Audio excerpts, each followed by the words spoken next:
What you doing, readers? I'm the AC. I'm going to be talking about the book, The Silver Arrow.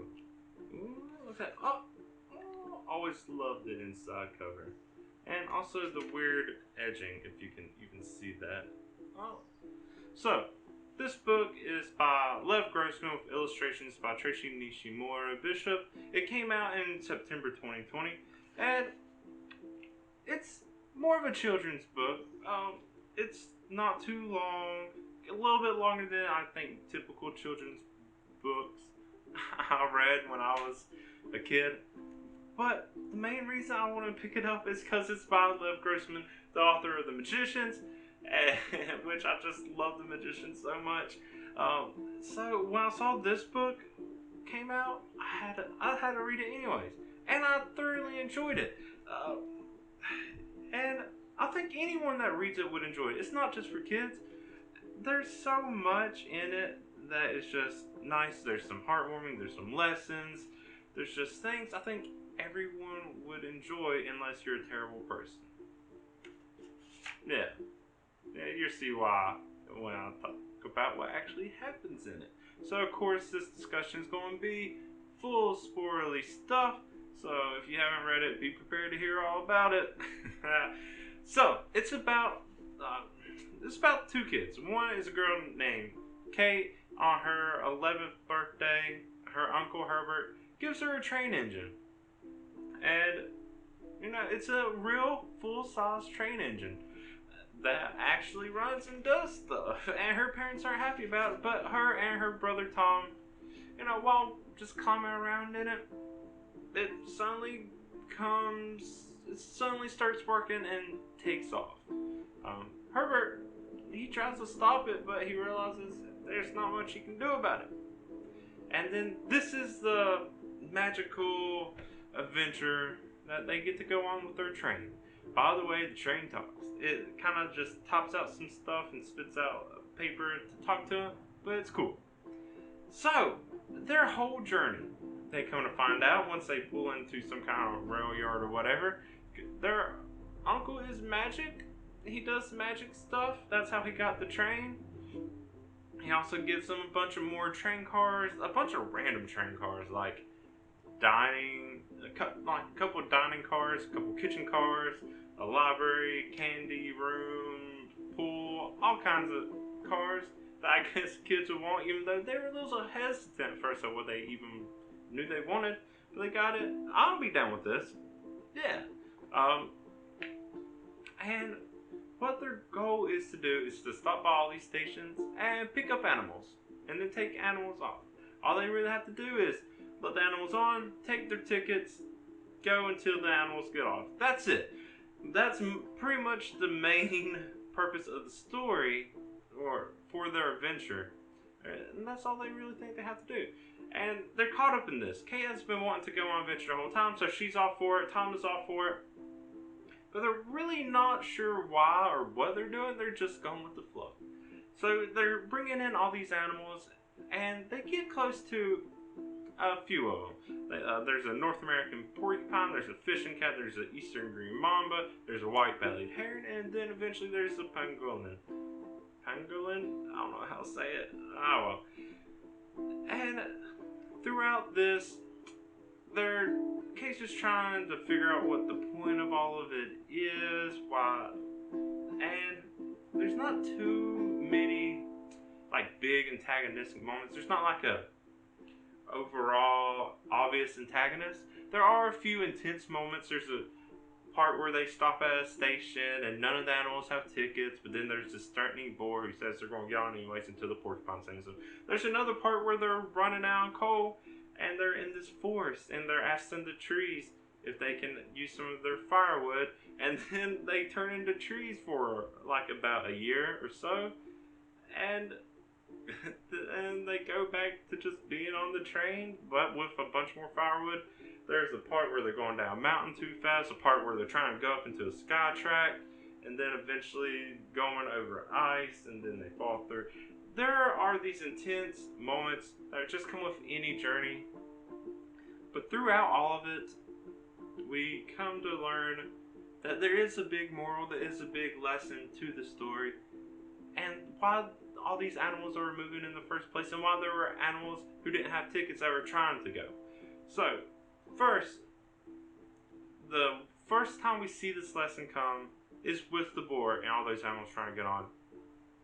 The ones already on the train were telling them that these are kind of invasive species, but it wasn't their fault. It was because of humans that were pretty much just thought it'd be cute or fun to just take animals from one place, put them in another, and then now they just kind of mess up the whole ecosystem of that place. And then the next we kind of see it with the trees.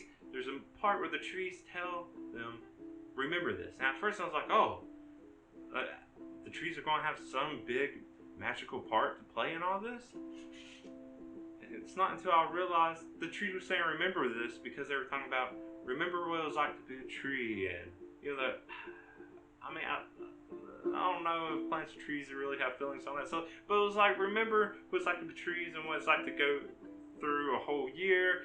And, you know, deforestation doesn't point it all out point blank like that, but it's pretty much just referencing like deforestation, all that kind of stuff.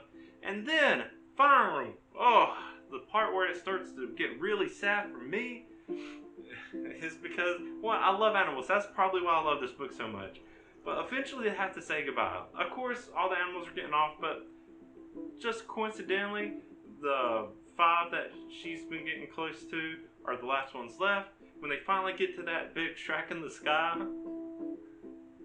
which kind of seems like death, because I guess it kind of is representing it. They finally have to drop off the first of the group, the pangolin, just in a cloud. And it really seems like they're just saying it's dying. This just little baby animal, and I was like, what? But they were saying, I'm sorry, but they were saying that it's because I'm laughing and trying to get into some that no, it's not funny. It has to stay there until there's a place in the world that it can actually live and be safe.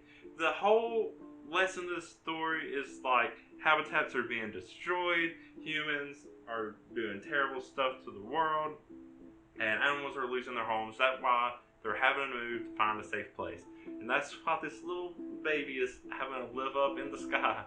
Pretty sure it still feels like it's a metaphor for death. I don't know. Maybe it is safe and it'll come down one day. Who knows?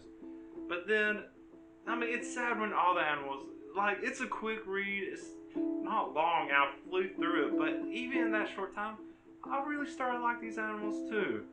And as each one goes, they give them all a little bit of a lesson.